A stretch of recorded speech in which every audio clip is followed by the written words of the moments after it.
Hello, welcome to this video about the assignment for the Undertake project work unit. So this is related to project management and all its processes. This unit is sort of a summary of project management in a way, so we look at things the same as any project manager would for a whole qualification, but we're just doing it into one unit, so we don't need quite as much depth as you would if you were doing the diploma of project management. So I've got a few documents here to help me sort of talk about what the assignment's about and what's required of you. So if I hold them up, you probably won't be able to read them, but you've got this far on the website to find the resources in this video, so you can download them from there. So firstly, I've got the assessment package for people who came to the workshop, or you're proceeding with the assignment based on your work activities rather than using the workbook.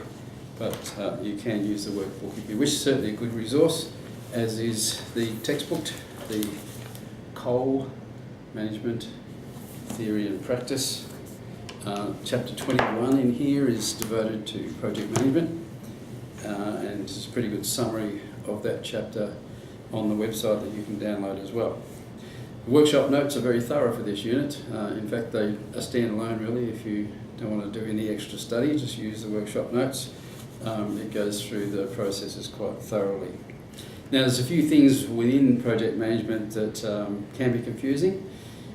Words that normally have different meanings in general terms, but in terms of project management they change a bit. So the word outcomes is one that comes to mind. So outcomes, as far as project management is concerned, you can call it the benefit, the overall benefit that's going to be derived from the project. If everything goes to plan, that is, of course. Another term is outputs, usually called deliverables actually in most textbooks and things, but in the Tasmanian e-government resources, which we tend to promote, they're called outputs. So they're the things that need to be delivered in order for the project to succeed. So there might be an event on the way as promotion, it might be an attendance register that's a thing that you need. It might be a booklet you're going to produce along the way. It could be all sorts of things. So there are things that need to be delivered in order for the project to succeed. But they're also called outputs. So I hope that helps a bit. The other terms you'll come across as we go, the project sponsor, that's the person or organisation or government authority that releases the money for the project to happen, or mightn't be money, it might be releasing people to work on that project within their jobs. So that's still the same as money, it's just people's time instead. So that's the sponsor, very important person or entity. So now let's go look at the assignment though. As usual, this is broken down to two tasks. Task one is the knowledge evidence, in other words, written questions or answers that you provide to those questions, and they appear on page 11 of the assessment package. I'm just going to briefly go through them. So it says here, list some, at least three, so remember that, at least three, project management tools and describe how these contribute to effective project management. So project management tools, I guess they're sort of specific to project management, but they can overlap other management tools as well. So the use of project management templates, and once again you're strongly encouraged to use the e-government ones, and hopefully I'll demonstrate how easy that is to use shortly. So the use of those, it might be to prepare the business case, it might be a project scope template, it could be a risk management and risk register template. The other tools that you can think of would be a Gantt chart. If you haven't heard of that, then that'll come up during the unit. The work breakdown structure, sometimes called the WBS. Responsibility assignment matrices, heaps. They're all in the notes and they're all in the resources that you can download. So there's more than that, but you can come up with your own. Of course, you've got to decide why they're useful as well, but you'll learn that from the notes, I hope. And if you come to the workshop, we've probably discussed it. The second one is about project scope. So scope is an interesting term. So it's defining the boundaries of the project, really. You might have referred to that in question one, so you don't need to go through it again if that's the case. And the same with question three, you're asked to do about how risks may be identified and managed in a project. You might have chucked that in question 1 as well. If you've done that, you don't need to answer that one again. But I need a bit more information, I suppose. So the scope, within the notes, I've just printed off a couple of pages from there. In fact, in the workshop notes, page 3 devotes itself to the model, the input transformation output model, and it talks about scope there in sort of general terms. But also in the notes on pages 9 and 10, there's a fairly detailed list of the things that would be in the scope. So when we look at scope, the project management template that's called Project Brief, which you'll become familiar with later, it covers all of those things that are required for the scope. So we can use the Project Brief template to define the project scope. Okay, let's go down to number 4 then. Explain why your project should relate to your organisation's mission, goals, objectives and operations. So this one seems like common sense, but it is possible people run projects that aren't aligned to their business. It sounds crazy, but it is possible. But yeah, so I need you just to talk about why it should be aligned to the business needs or the community group's needs, whoever is running the project. And that's a good reason for the scope to be quite well defined too. It should align very strongly with the mission, vision and the objectives of the organisation the project's for. And I've realised I've jumped a little bit from number 3, which is the risk management one. I did mention there is a template and a guide on the e-government website for this, and it's a pretty good one. So we need to look at, in that answer to that question, how to identify the risks. So that's usually a group analysis, never on your own, so that everyone has a different view about risk, so it's important to get a lot of input. How do you quantify the risks, and then what will you do about them? So commonly used tool is the risk register. So you could mention the use of that in that answer if you liked. Sorry about getting out of sequence there. Let's move down to number 5 now. Explain the processes within your organisation that would assist with managing projects in the following areas: lines of authority and approvals, quality assurance, human resources, budgets and finance, record keeping and reporting. So all of those things should exist within an organisation, whether they're formal or informal, it doesn't matter, but they should exist. What I need from you there is to discuss how they would apply to managing projects. So how would you look at decision making, delegations, performance management, quality assurance processes like ISO 9000 or 14000, or if your organisation is responsible or part of that program for quality assurance. There are many other quality assurance programs too. There might be standards applicable to your industry or project. Building codes, one that comes to mind. Standards for clinical practice or professional practice, those sort of things would be there as well. And then the usual things about budgets. How do you put those together and monitor them? What's the process? Records management and reporting. So there might be regular or mandatory reporting you have to do for government purposes or for compliance purposes, or just because your organisation says that's the way it's done. So I need a bit of an overview about how they affect project management. And then the last question is briefly describe legislation, standards and codes of practice that affect project management in your area of employment. So not in general across the world, but in your area of employment. So hopefully your project that you've chosen for this fits in that area. And I've put on the bottom there, consider work health and safety, privacy, environmental issues, discrimination and codes of practice or protocols. So that's what I'd like you to do basically. Code of practice is pretty important. Code of conduct is an important thing here. Work health and safety legislation, anti-discrimination, whatever codes that your project is aligned with, professional standards, maybe even when you do a JSA, job safety analysis, sometimes that includes the environment, so that's a practice. We try to protect the environment as we do the work. Privacy is obviously about confidentiality and keeping information in private hands and securely stored. And there might be other things that are just unique to your own organisation that you could add to that. That question comes up quite a bit in lots of other units, so if you find that you can copy and paste from something else you've done, that'll be fine. Okay, so that's the written questions part. Now, the performance project, this is where we look for the performance evidence, I guess, to prove your competence. The first point I want to make is I need you to choose a project, so either something that's current, can be coming up in the future, but not too far in the future, because we want to get this done. Can't leave it till too far into the year.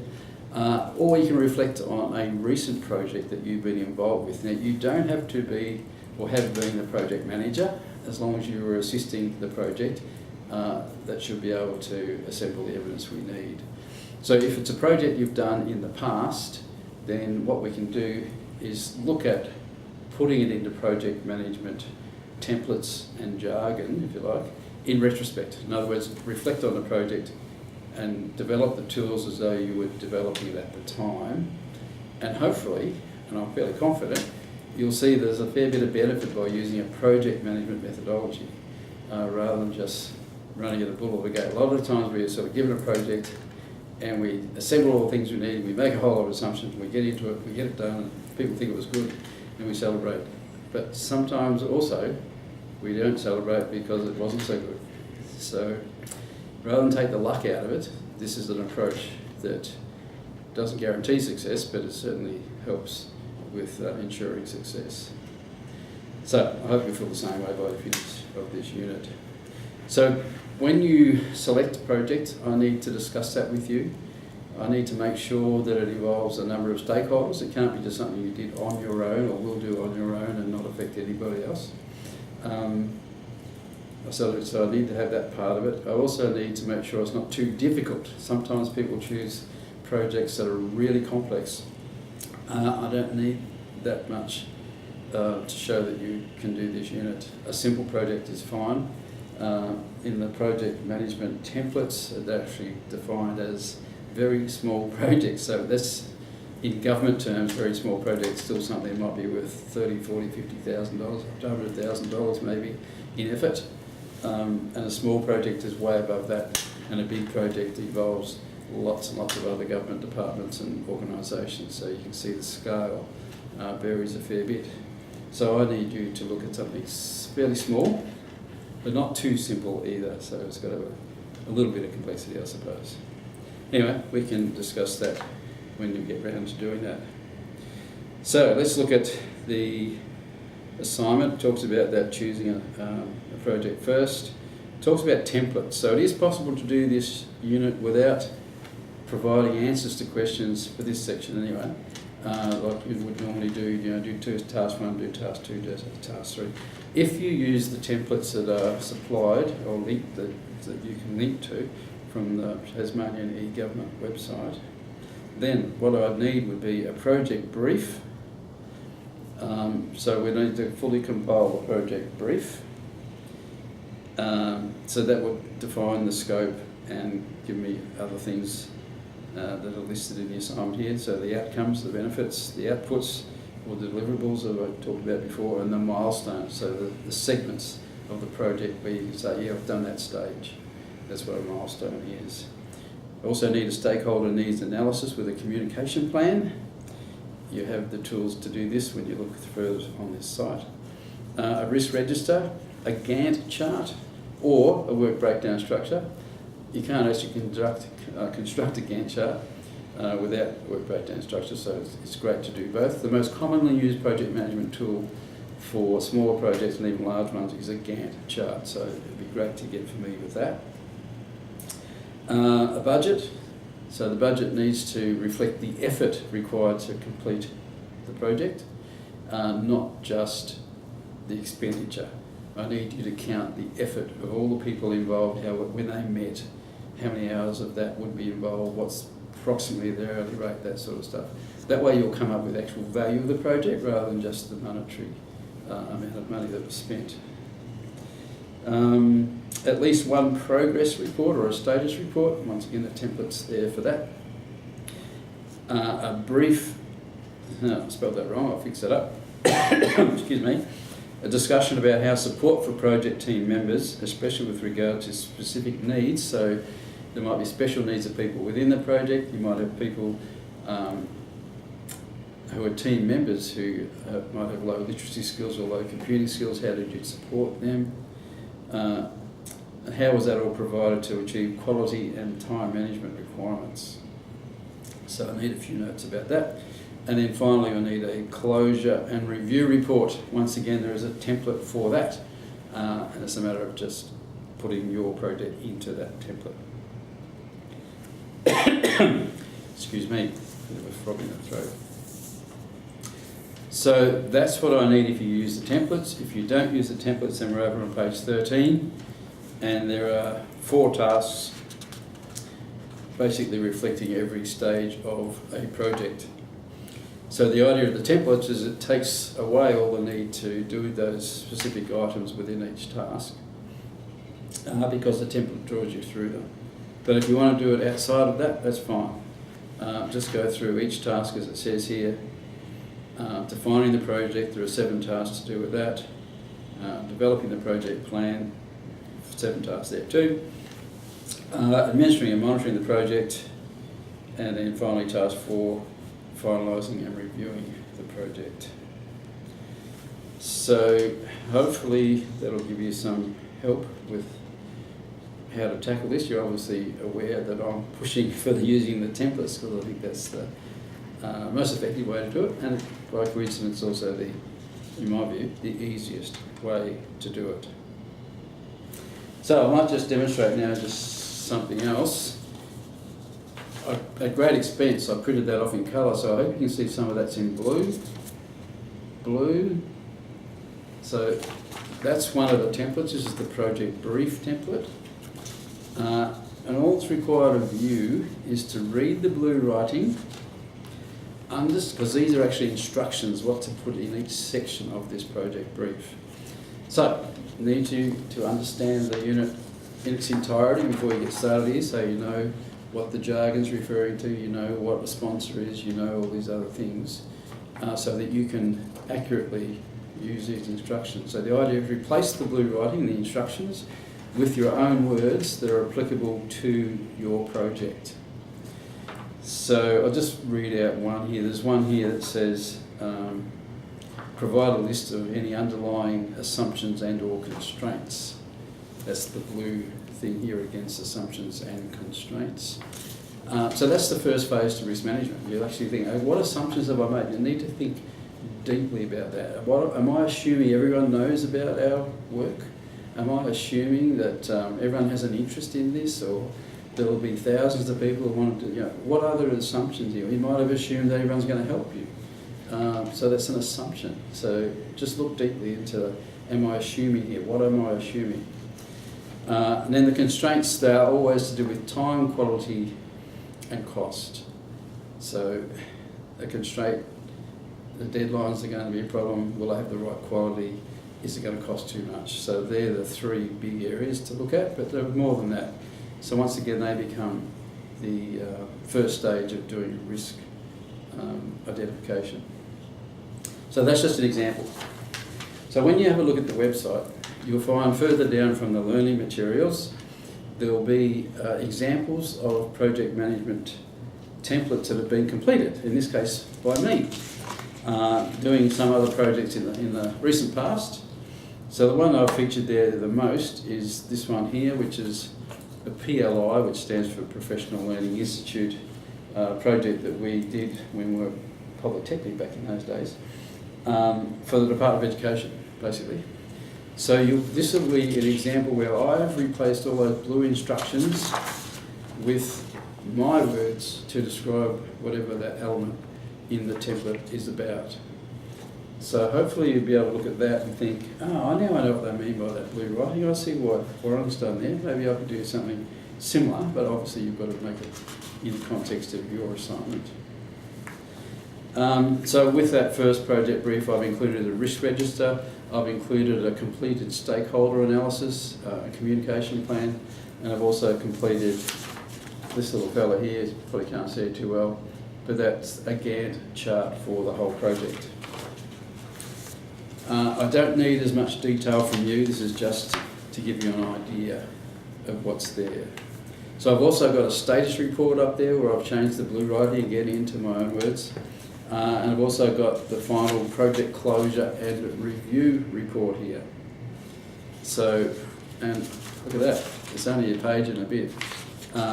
But once again, it'll show you how we've replaced the blue writing instructions with my words to fit with that project.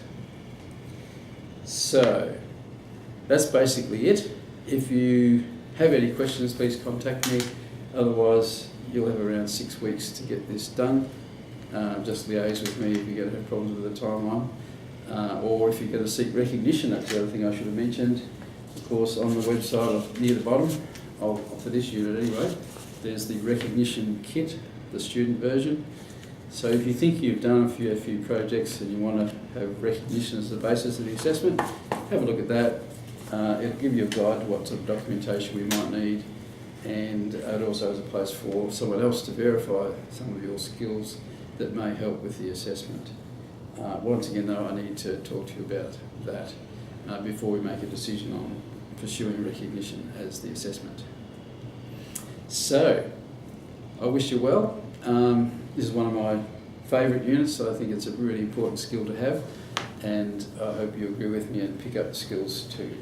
Okay, cheers.